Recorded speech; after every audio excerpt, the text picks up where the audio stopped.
Our third speaker is Qamar Bradford, who will address the career competency of global intercultural fluency.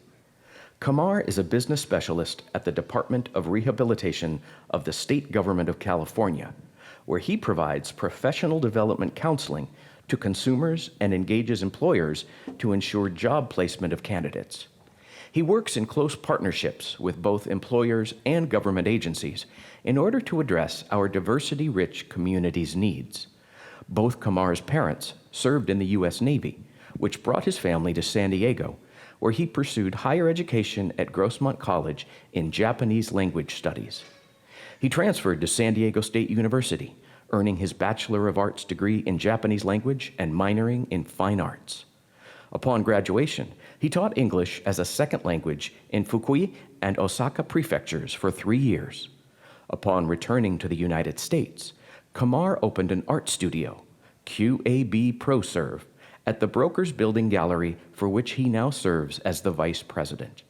After completing his Master of Science at San Diego State University, he followed in his parents' footsteps in rehabilitation counseling. Mr. Bradford is now converting his art studio, QAB ProServe, into a private practice focused on men's rehabilitation and talent development using creative therapy concepts.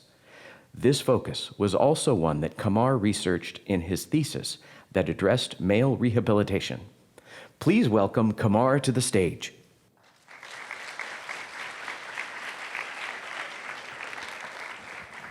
Thanks for the introduction, and thanks to SDSU, especially Career Services. This is pretty momentous for me. And sometimes, usually when I get nervous, I'll speak in Japanese. So, こんばんは、俺は超緊張してるから。でも、なんか、これはめっちゃ大切な発表だから俺は頑張りますね。ごめんね。So, that's just saying I'm super nervous, but I'm going to stick through it. So, first slide, because usually I'm used to a little smaller, presentations. This is pretty large. To get down to it, I'm presenting on global and intercultural fluency, which is kind of a large concept to wrap your mind around, because when you say culture, people usually think continents, they think countries, they think, these really large, huge things, but it means a variety of things. It goes from all of the diversity demographics that you look at whenever you see that EEO statement that you apply to a job for. So to get into it, exactly what does global intercultural fluency mean? It means cultural awareness. And it means that cultural awareness is made of multiple things, including cultural sensitivity, which is essentially being able to notice all the variety and the differences of the people around us and to be able to distinguish those. Cultural competence is looking at our knowledge, our skills, and our abilities when you apply that to different walks of life. And then you have cultural humility, which is the ability to work with other people and be thankful for what they bring to the table and to be able to use your network leverage to benefit yourself and everyone around you.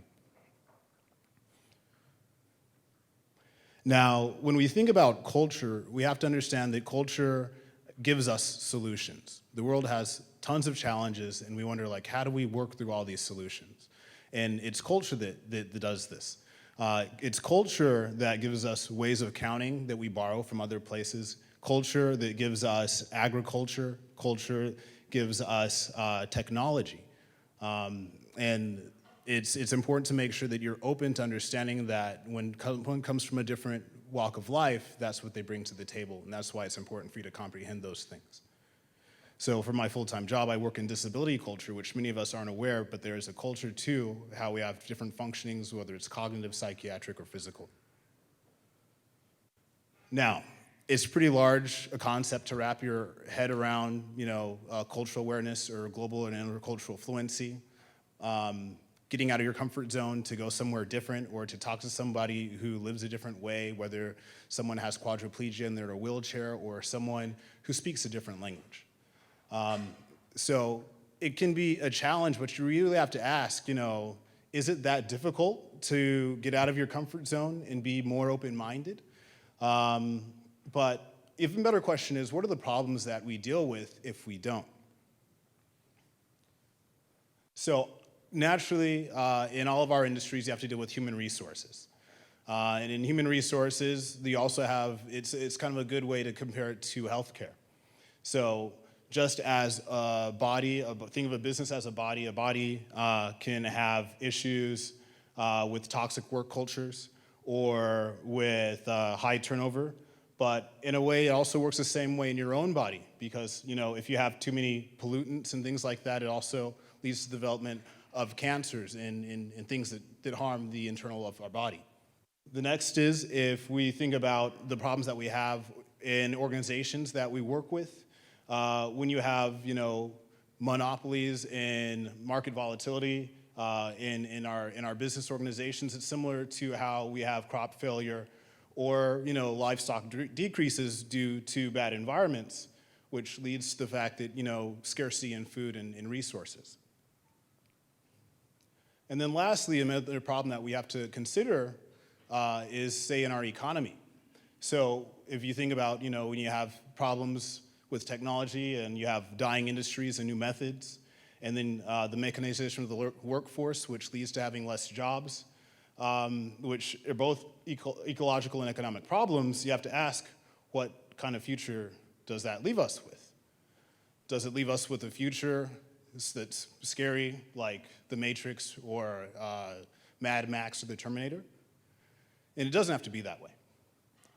To make sure that you have the ability to be culturally aware, you have to just understand that you have to maintain certain things, like cultivating your network. You meet a lot of people, you want to hold on to those connections and value those connections. Sure, maybe someone's feed's super annoying, but you can always mute it, but you could stay their friend.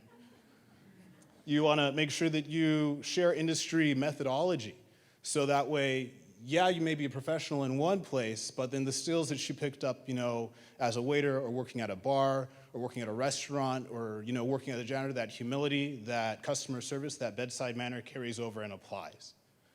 And then also, you also want to make sure that you're an economic ecologist, that you understand that every person from every cultural background that you meet and that come from other places or have other different statuses have valuable things that they bring to the table that enrich your existence. And with all those things, we are able to have a society of universal access, and that's the ultimate goal. You think about the United Nations, and their goal is universal access. Otherwise, we have to deal with the potential of having a world run by robots. So, thank you. Thank you, Qamar, for providing insight into global intercultural fluency.